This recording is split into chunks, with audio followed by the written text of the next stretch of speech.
Thank you, Tim. Appreciate that very much. And I'm so glad to be here with you all, as has been mentioned. My name is Rev Joe Paparone. I live over on Washington Avenue. I walk my dog around this neighborhood all the time, and I've never been in your church, so I'm so glad to be here this morning. This is wonderful. It's a beautiful space, a beautiful community. Thank you so much for welcoming me. Let me tell you a little bit about myself.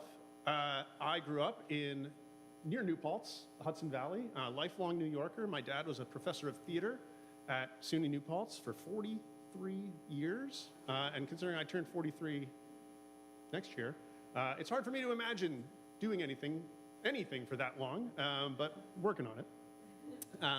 I went to the College of St. Rose, rest in peace, but any other rosebuds here, and have been in the Albany capital region since 2001 when I started there. I had a brief sojourn up in Saratoga, but then moved back here in 2012.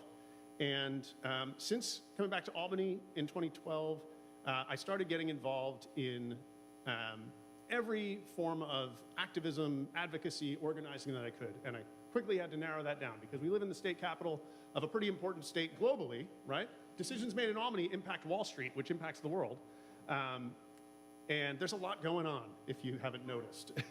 You could spend all day, every day down around that state capital area. So I had to narrow some things down. And early on, I got connected with some groups organizing around criminal justice and immigration justice.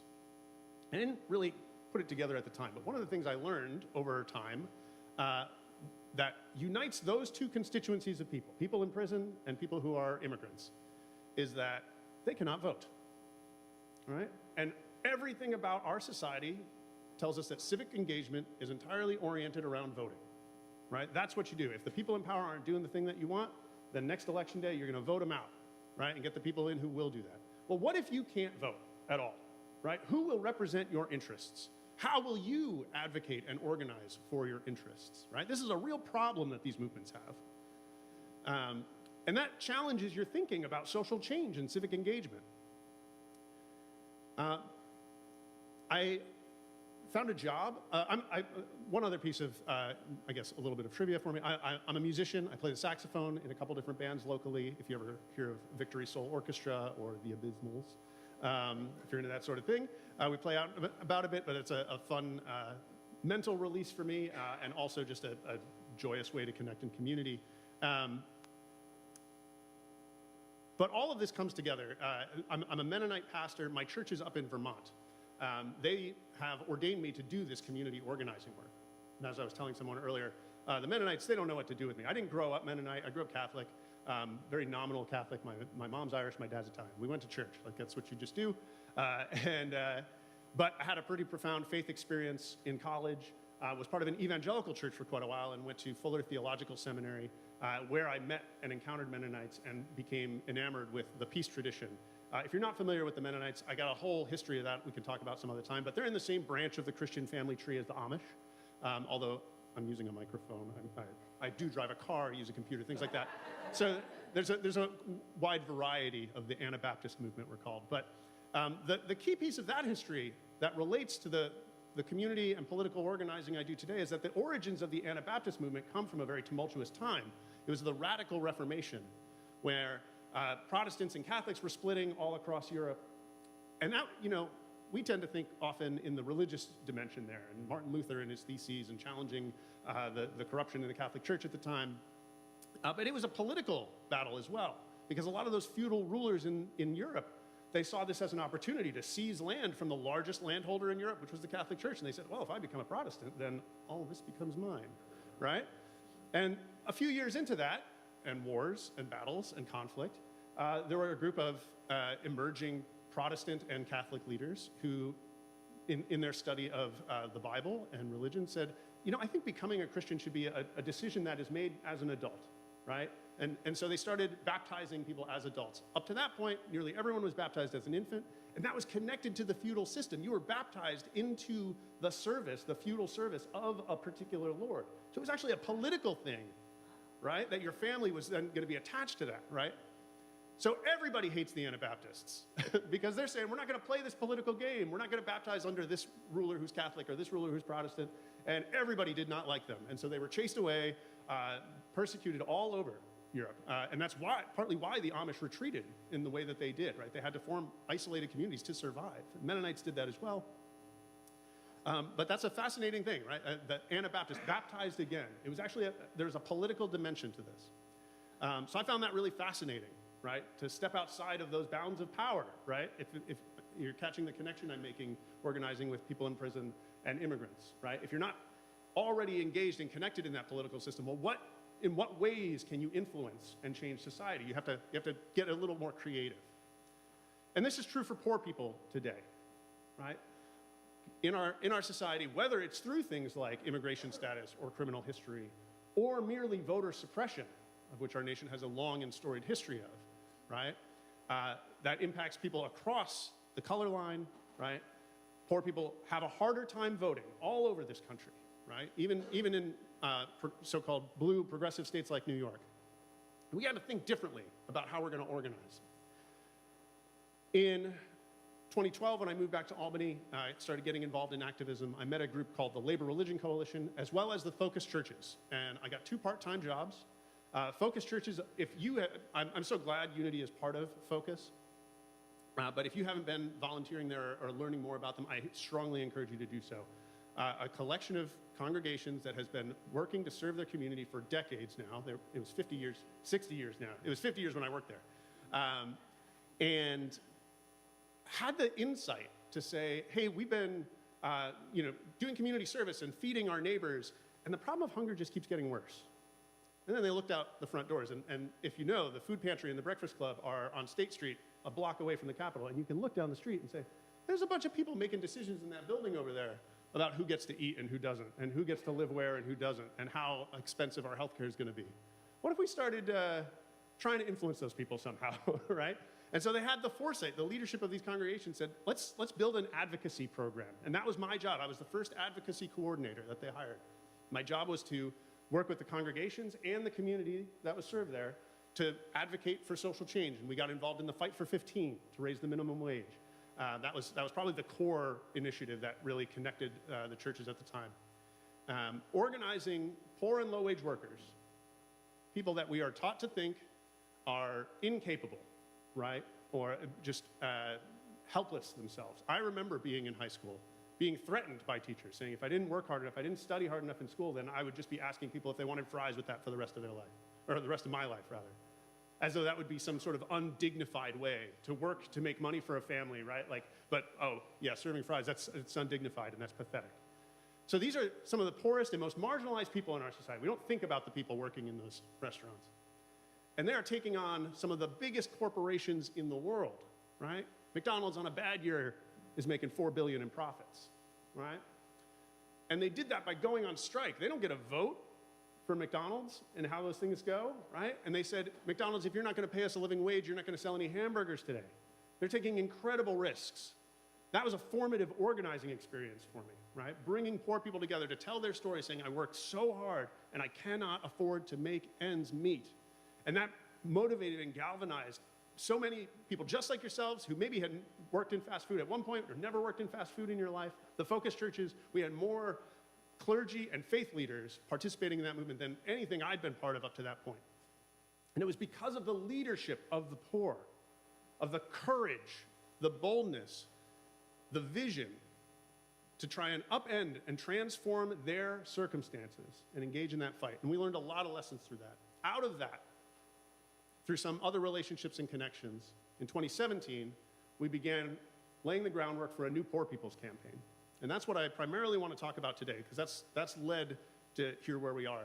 And I want to read a quote from Dr. Martin Luther King. The original Poor People's Campaign was what he was doing at the end of his life. And we don't often talk about it because at that time it was a failure. He was assassinated right before the beginning of it. While they attempted to move forward with the Poor People's Campaign, the rudder to the ship was lost, and for many reasons, it fell apart very quickly. But there's a series, when you begin to read his speeches from that last year of his life, especially 67 into 68, here's some of his talks. That's when you get his most advanced analysis at the time.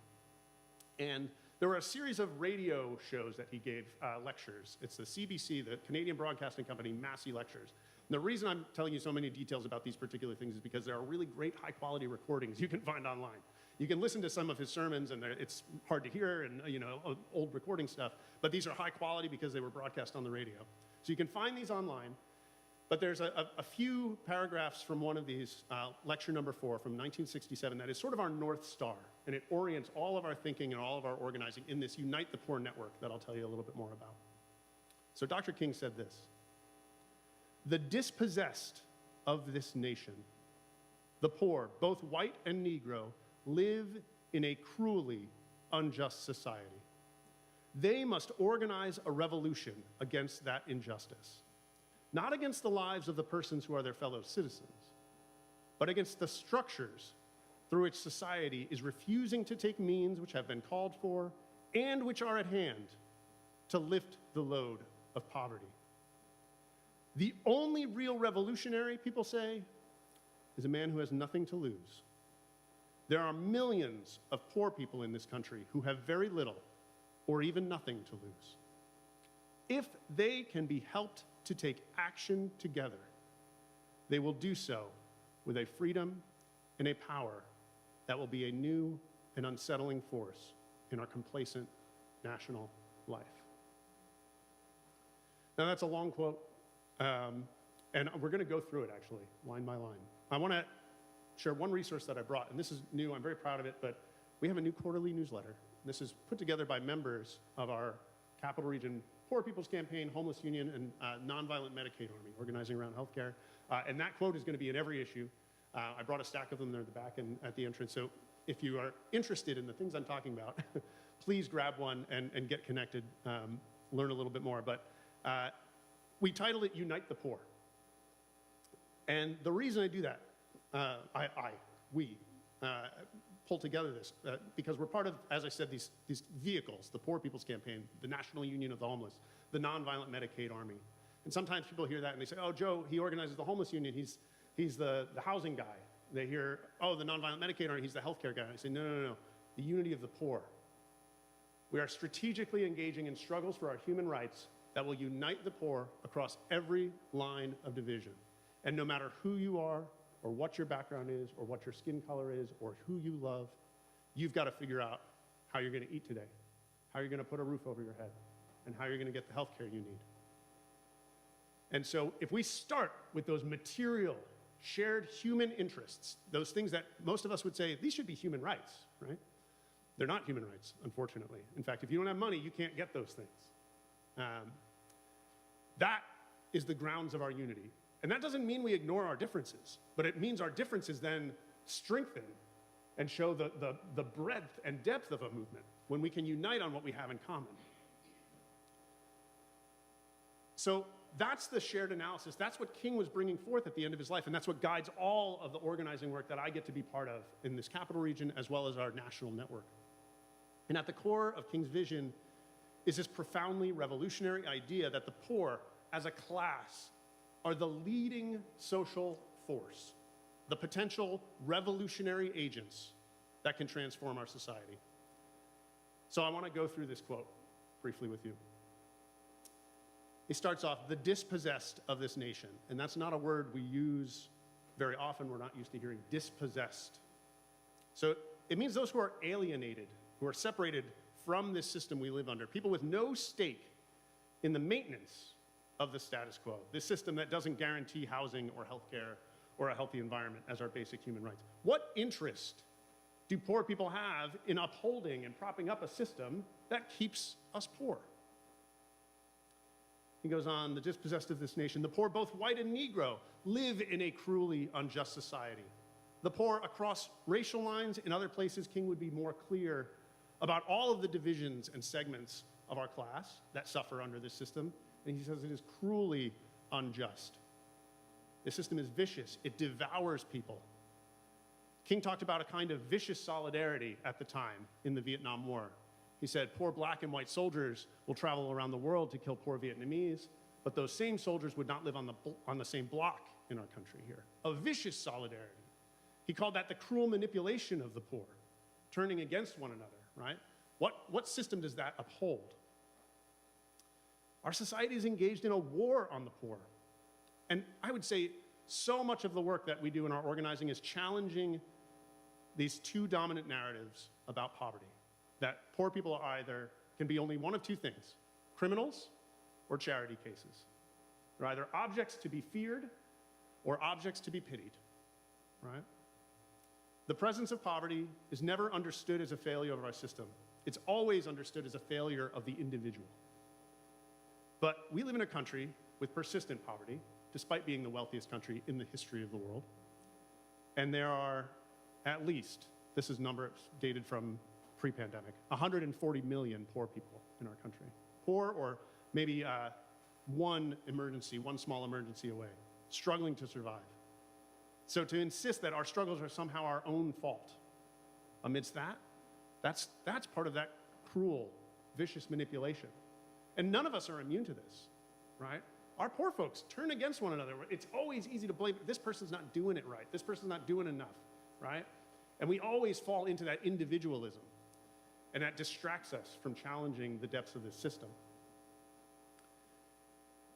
When we challenge these narratives of criminalization and charity, it's something that we all need to unlearn. And this is where I think the Homeless Union has been so effective, because politicians, people in power, simply don't take poor people seriously. But when we get organized, as Tim was saying, we meet every Thursday morning, and we engage in political education, we reflect on our mission statement and community agreements, we build relationships with one another. Not everybody in our homeless union is best friends when we start, by the way, or even best friends after many months. But we hang in there together because we've got a shared mission. And even though there are people that they might be in active conflict with, they are fighting for everyone's human rights. And as we get organized, the power of the poor, the beauty of that solidarity is palpable. And then when we go down to City Hall, or we go down to the county legislature, and we speak up on behalf of our neighbor who died in the Albany airport parking garage this winter. Meanwhile, the College of St. Rose sits empty, right? Hundreds, up to 1,000 people in Albany County are homeless on any given, that's the point in time count. That's probably an undercount. That includes people who might be couch surfing and things like that. In that disparity, when organized poor people call that out, people have to respond. It is deeply unsettling, which is what King closed his quote with, right? And those politicians, they come and they find us, right? We met with 2 of the mayor candidates. They came and met with us. Again, poor people, least likely to vote, right? Least likely to even be registered, certainly for a competitive Democratic primary that we had last year. But they thought it was important to come and meet and hear what our folks were saying. And some of these folks, they've been in politics around here, and they've been in Albany for a long time, and they were learning things that they did not know about our system. They didn't know, the chair of the Social Services Committee in the county legislature did not know that there is a do not shelter list, both a formal and an informal one in our system, right? Whether you are officially sanctioned for some reason, or people just know, oh, this person's caused problems before, and so the shelters communicate, right? They didn't know that. Back to King. They must organize a revolution, not against the lives of the persons who are their fellow citizens, but against the structures. And so we have to understand these oppressions as a system, not the doings of some cartoon villains. Because if all the politicians and billionaires disappeared tomorrow, these crises would still persist. However guilty some individuals may be, and they are, it is a system that continually funnels wealth from the poor and dispossessed up to the rich.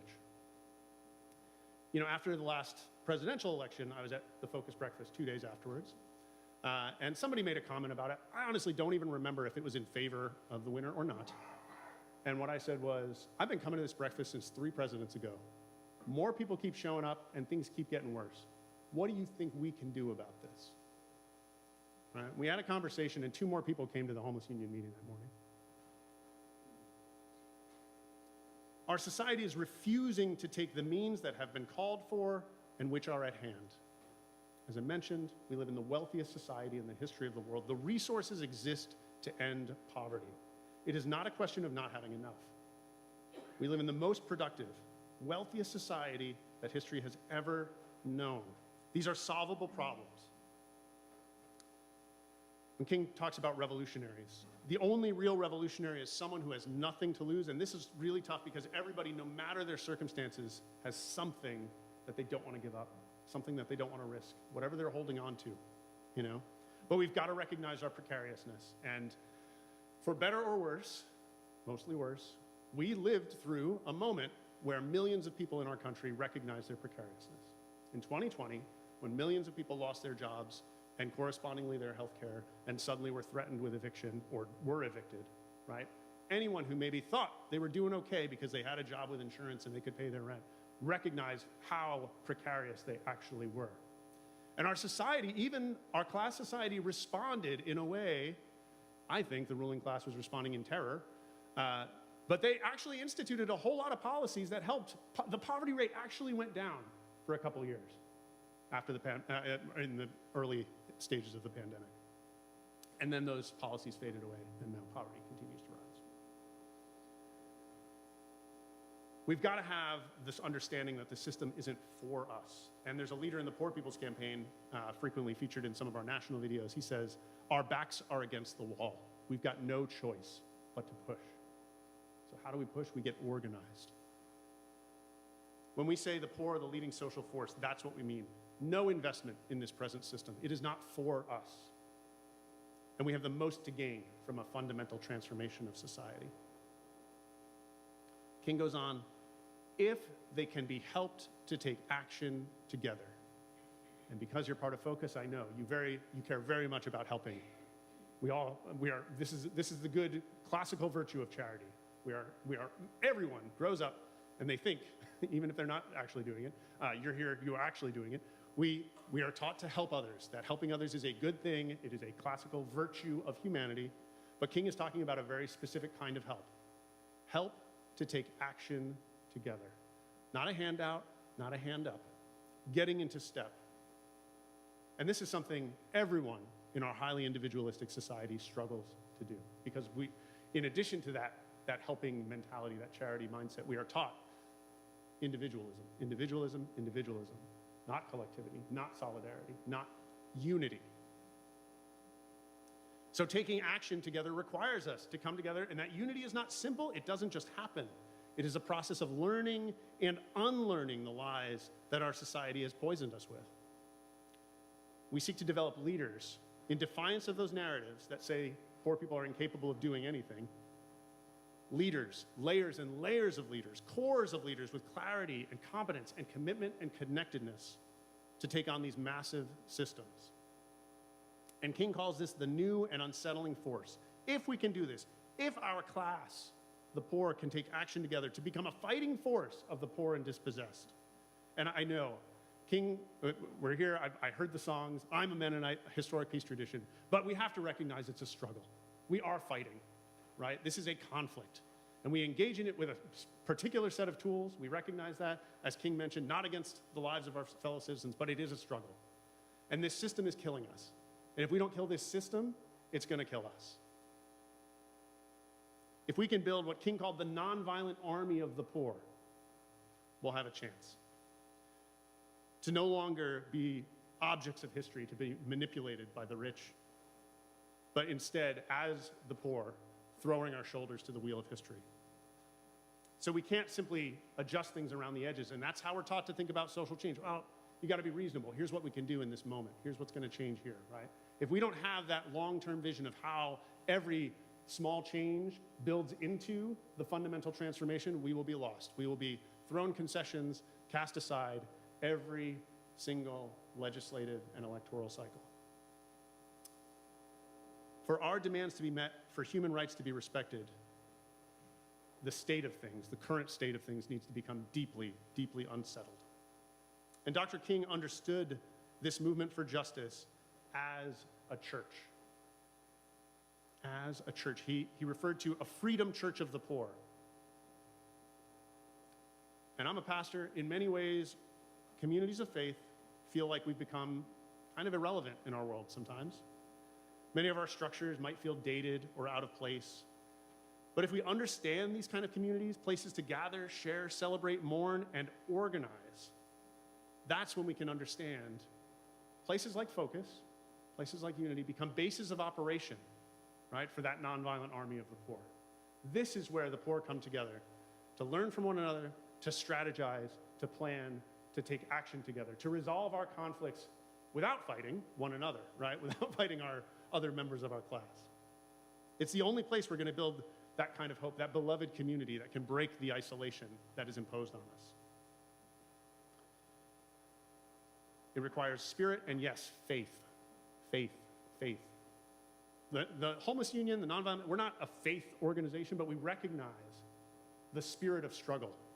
We learn from the largest movement of the poor and dispossessed in the Western Hemisphere, the Brazilian landless workers movement. They have a practice called Mística, the spirit of struggle. And it's what unites their people, right? Understanding both the historic movements of the poor and dispossessed. It's often represented through song and artistic expression.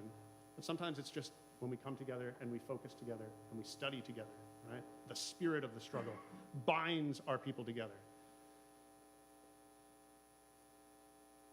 Because we got to have that faith that change is not only possible, but it is necessary if we'll get organized enough to make it so. So, together, in our commitment to justice, we can take up that unfinished work of Dr. King and answer the call of our present moment, which desperately needs it. There is no segment of our ruling class that is fit to rule. Whether it's the Make America Great Again movement, the liberal elites, Silicon Valley, or Wall Street, none of them have the interests of the poor in mind. Right? And so our task is to organize that nonviolent army of the poor. And in the Poor People's Campaign, we say, forward together, not one step back. In the Homeless Union, we say, you only get what you're organized to take. And in the Nonviolent Medicaid Army, we say, we're urban, we're rural, we're working class. But when we get organized, this system won't last. Amen.